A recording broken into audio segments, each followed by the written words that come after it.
Hello, I'm Ipshita, and today I'm going to share some tips on how to take a great online interview.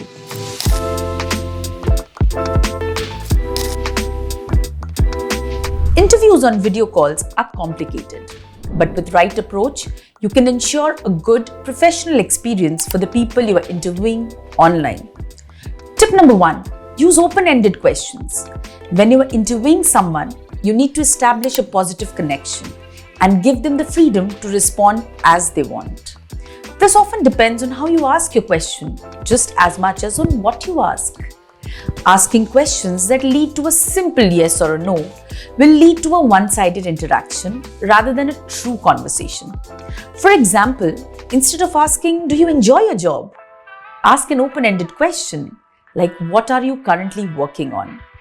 This allows the conversation to delve deeper into the topic, providing a richer context for the interview. Tip number 2, evaluate technical acumen and logic. Focus on problem solving and logic rather than just coding ability. Evaluate how candidates approach complex problems and the logical reasoning behind each decisions.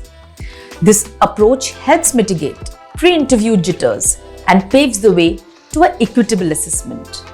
Tip number 3, prepare your questions in advance. Always prepare your questions before the interview. The simple thing can change the interview experience around and will help you understand the broad topics you want to cover. It will help you focus on getting information you need and organizing the flow of the interview. But remember, be flexible. If the interviewer talks about something they are obviously passionate about, feel free to explore that topic further. Be natural with the questions.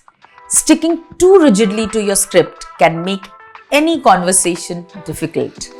Tip number 4, let them speak. Keep your questions concise. Long or complicated questions might confuse the listener or make them forget what you even have asked. Actively and patiently listen to what the other person has to say.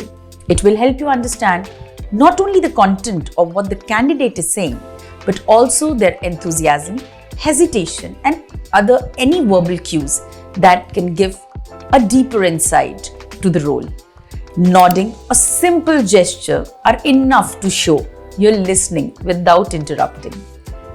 Remember, there might be a lag even at their best internet connection, so be ready to accommodate it. Tip number 5, offer the final word. At the end of the interview, ask if there's anything they'd like to add into the topic or wish to discuss. This gives them a chance to share important insights you might have missed and engages them to make them feel more comfortable with the overall interview experience. This could be your co-worker. Remember, be curious, kind, listen carefully, and begin the interview with a lot of trust. This could be your future co-worker you're talking to. Thank you for watching and good luck with your next interview.